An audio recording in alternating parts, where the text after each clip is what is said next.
بسم الله الرحمن الرحيم. عن البراء بن عازب رضي الله تعالى عنه وبراء بن عازب رضي الله تعالى عنه سے روایت دی اگر نقل کی نبی علیہ السلام څخه قال یأتیه ملکان و نبی علیہ السلام فرمایل چې راځي په دې قبر کې مړي لره ملکان دوی فرشته فیجلسانه دی راکشنی مجویل یو جلوس یو قعود له وینه نو بعض روایت کې فیقعدانه په بعض کې راځي فیجلسانه وینه نو جلوس چې کوم د اولادي تر شاتر قعود ځکه قعود چې کوم دی دا پنځ د فصحا او د په مقابله د قیام کې راځي او جلوس چې کوم د په مقابله د شا کې راځي د استجاع کې راځي معنا جلوس دا مقابله د چا د پروت راځي د پروتو په مقابله کې راځي هغه جلوس راځي او د قیام په مقابل کې چې راځي قعود راځي نو ځکه کوم روایتو کې چې جلوس تور راغلي دي دا ډېر ښه دي تر هغه کوم روایت کې قعود راغلي دي نو فیجلسانه په قبر کې دوی فرشتې راغلې دا مړی راکښېنوي اوس پنجپیریان او ګیټنیان هغه سوی قبر کې نو څه رقم راکښېني او قبر کې نور هم لکه زم خبر یم چې څه رقم راکښېني خو نبي فرمایلی چې راکښېني موږ یې منو بس راکښېني وینې دا رقم په عقل چې هره مسله حدیث سره دی نو خو منکرې حدیث دی نو ځکه د پنجپیریانو یوه ډله چې کوم د هغه دا رقم ده چې نوم د توحید او د سنت استعمالي او اصل کې دی منکرین حدیث وي اوس هغه څه دی وایي زه د قبر عذاب منمه لیکن چې ورته قبر دا قبر کې منې وایي یا دا قبر دی نه کومه دی قبر چې کوم دی هغه علیین او سجین دی ټیک دی جسد لره عذاب منې دا بدن چې دنیا کې موجود و دا روح چې جنوت دی له عذاب سته وایي نه دی له عذاب نسته الله بل بدن ورکوي دی روح دپاره هغه ته جسد مثالي وایي هغه جسد مثالي ته عذاب سته نو قبر نه منم جسد لره عذاب نه منم بیا هم زه وایم زه قایل یم د عذاب قبر وینې نو دا رقم قایلین د عذاب قبر دا د حدیثو منکر دي اصل کې ورته ګوره برای ابن عازب فرمایي چې نبی اسلام وفرمایل چې دوی فرشتې راسي د مړي لره په قبر کې فیجلسانه بیا راپورته کې شني فیقولان له ووایي د لره من ربک څوک دی رب ستا ګوره دا فرشته پوښتنه کوي دا دواړې فرشتې د چا څخه د دې مړي څخه چې ستا رب څوک دی وینې عقیده دې پر چا جوړه کړې وه د خیر د شر مالک ته څوک ګڼي وینې په مشکلات کې د اواز شاته کوي هغه رب راوښیه فیقولو دی وای ربی الله رب زما چې کوم دی الله دی اوس چا چې حضرت علی رضی الله عنه ته آواز کوي چا چې حضرت عیسی علیه السلام ته آواز کوي چا چې حضرت عزیر ته آواز کوي چا چې حضرت جبریل ته آواز کوي هغه وای ربی جبریل څوک وای ربی عزیر څوک وای ربی عیسی وینې مسلمان به څه وایي ربی الله رب زما چې هغه الله ولو او د زموږ بریلویان به څه وایي ربی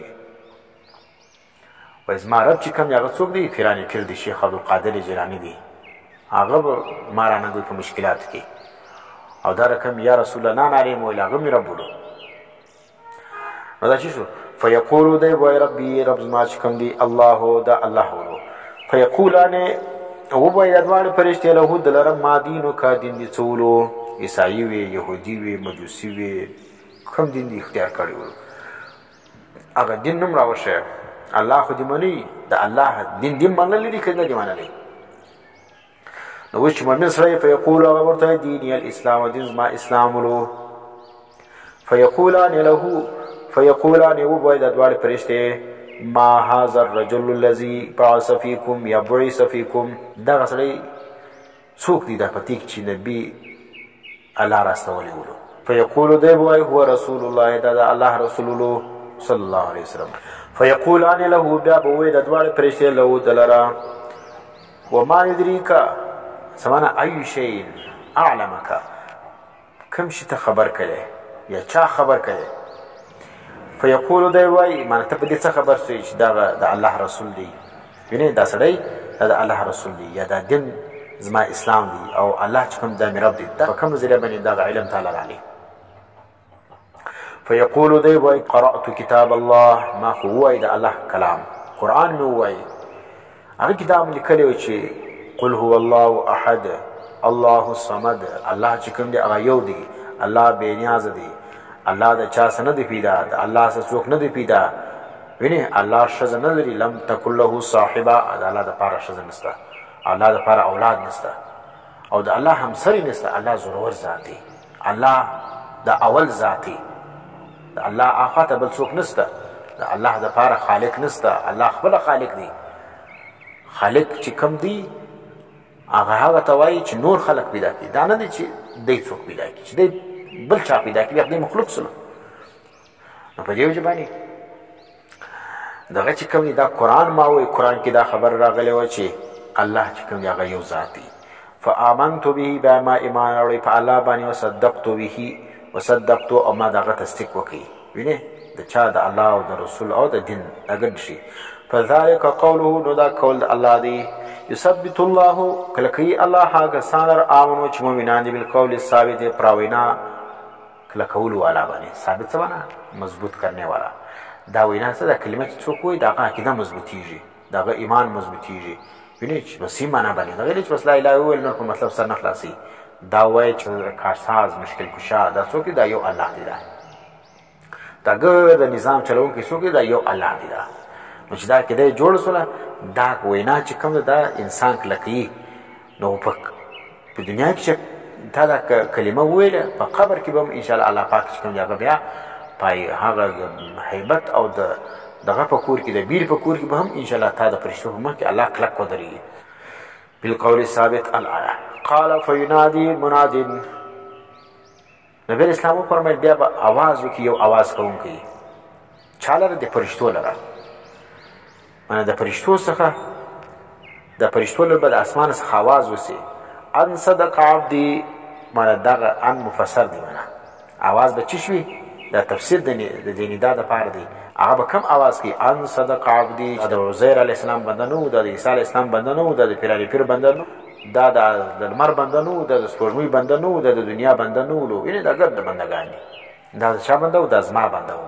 د اضافت چې کوم دا تشریفي دي. دا اوس نو چې د اواز وسلو، ففرشو له من الجنه، تاسو وغوړوئ د لره د جنت. وینې معنی د جنت هغه بستره ورته وغوړوئ.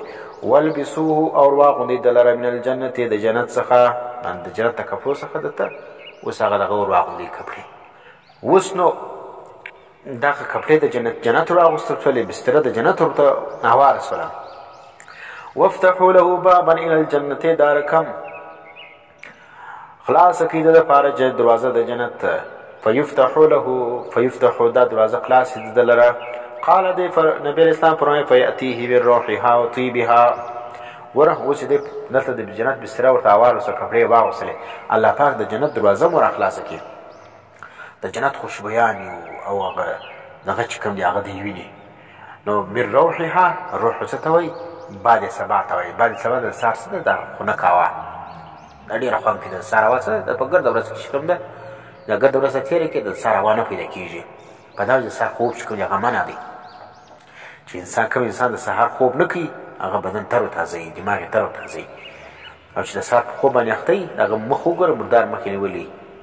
نو ګوره فیأتی من روحها، راځي به د لره باد صبا، وطیبها، او خدا رقم او خوشبویانې به وله راځي. ځکه جنت کې ښایسته درختې، ښایسته ګلان، وینې دا دي، دا خوشبویانې به راځي.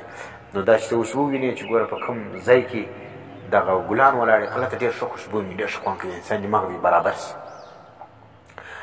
ویفسح له فیها، او بل دا دې پراخوالی به راشي د لره فیها، په دې قبر کې. مد بصره، معنی څومره قدر چې د سترګې هغه نظر یې رسېږي، چې څومره قدر د سترګې هغه دیدن لري، تر کومه ځای دی هغونه قدر به د قبر الله پاک ورته فراخ کړي.